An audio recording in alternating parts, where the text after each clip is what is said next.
بسم اللہ الرحمن الرحیم نحمدہ ونصلی علی رسولہ الکریم اما بعد فاعوذ باللہ السمیع العلیم من الشیطان الرجیم بسم اللہ الرحمن الرحیم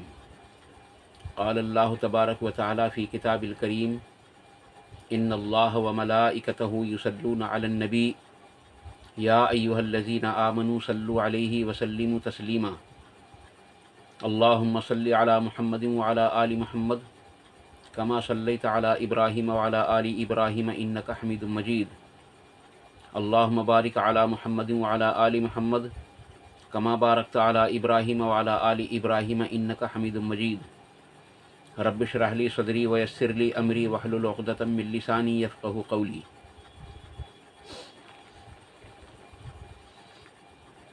نماز میں یعنی تراویح کی نماز میں تعداد رکعت کتنی ہے؟ عزیز دوستو، اس ضمن میں نے گزشتہ ایک ویڈیو آپ کے سامنے ڈالی تھی جس کا عنوان تھا 8 تراویح، جو تقریباً 8-10 جگہ میری نظر پڑی تھی حدیث وہ، اور میں نے آپ کے سامنے وہ ڈال دی تھی، جس کا صحیح بخاری میں یعنی 3 جگہ موجود ہے، اور صحیح مسلم کے اندر بھی موجود ہے، اور ابو داؤد اور ترمذی میں بھی وہ حدیث موجود ہے۔ اس کے علاوہ سنن نسائی میں اور موطا امام مالک میں بھی یہ حدیث موجود ہے۔ اس کی سند بالکل صحیح ہے، کیونکہ میں نے سب سے پہلے اس میں بخاری اور مسلم کا نام لے دیا ہے، جس میں بخاری شریف کا اس کا نمبر ہے 1147، اور دوسرا نمبر ہے 2013، اور تیسرا نمبر ہے 3569، اور مسلم شریف کے اندر اس کا نمبر ہے 1723۔ اس کے علاوہ اور بھی کئی مقامات پر یہ حدیث ہمیں مل جاتی ہے، کئی کتابوں کے حوالے میں آپ کے سامنے پیش نہیں کر سکا ہوں، جس میں حضرت عائشہ صدیقہ رضی اللہ تعالیٰ عنہا سے سوال کیا گیا کہ نبی اکرم صلی اللہ علیہ وسلم رمضان میں کتنی رکعت پڑھا کرتے تھے، تو آپ نے فرمایا کہ اللہ کے نبی صلی اللہ علیہ وسلم رمضان ہو یا غیر رمضان ہمیشہ آپ 8 رکعت تراویح کی وہ 8 رکعت پڑھا کرتے تھے، اور 3 وتر پڑھ کر کے ان کو 11 کر دیا کرتے تھے۔ آپ نے کبھی 11 رکعت سے زیادہ نہیں پڑھی۔ عزیز دوستو، اس کے سوا میں آپ کو ایک بات اور بتلا دوں، کئی مقامات پر ایک 13 رکعت کی حدیث بھی ملتی ہے، لیکن وہ 13 رکعت جو 11 کے بعد میں 2 رکعت ہیں، وہ فجر کی سنتیں اس میں شمار کی گئی ہیں۔ جو حدیث کے الفاظ ہیں، حضرت عائشہ صدیقہ رضی اللہ تعالیٰ عنہ خود اس کی راوی ہیں کہ آپ صلی اللہ علیہ وسلم 13 رکعت کیا کرتے تھے، اور وہ فجر کی یعنی اذان اور اقامت کے درمیان میں 2 رکعت پڑھا کرتے تھے۔ اسی طریقے سے ایک حدیث اور بھی ہے عزیز دوستو، کہ آپ صلی اللہ علیہ وسلم سے 8 رکعت ہی ثابت ہوتی ہے۔ اب سوال یہ اٹھتا ہے کہ کیا یہ رمضان کے مہینے میں تراویح تھی یا تہجد تھی؟ تو سب سے پہلی بات تو یہ ہے کہ نماز تراویح اور تہجد ایک ہی نماز ہے، البتہ رمضان کے مہینے میں اس کا خاص طور سے اہتمام کیا گیا ہے، اور حدیث کی کسی کتاب کے اندر تراویح کا باب نہیں ملتا۔ سارے ابواب جو ہیں وہ یعنی کہ قیام اللیل یا پھر ملتے ہیں تو تہجد کی نماز کے، نماز وتر اور کے ہی باب ملتے ہیں، یعنی تراویح کا کوئی باب نہیں ملتا۔ البتہ محدثین نے اس کا نام تراویح رکھ دیا ہے، تو ہمیں کوئی اس چیز سے بحث نہیں ہے۔ ہاں، کچھ لوگ یہ کہتے ہیں کہ کیا 20 رکعت تراویح غلط ہے؟ تو عزیز دوستو، اس کا جواب یہ ہے کہ جب تک 8 رکعت تراویح کو لوگ غلط نہ کہیں، اس وقت تک 20 رکعت تراویح بھی درست ہے، اس وقت تک 20 رکعت تراویح بھی درست ہے۔ اور اگر کوئی شخص یوں کہے کہ یہ 8 رکعت تراویح کی جو ہے وہ غلط ہے، تو پھر 20 رکعت تراویح کی وہ غلط ہو جائے گی خود بخود،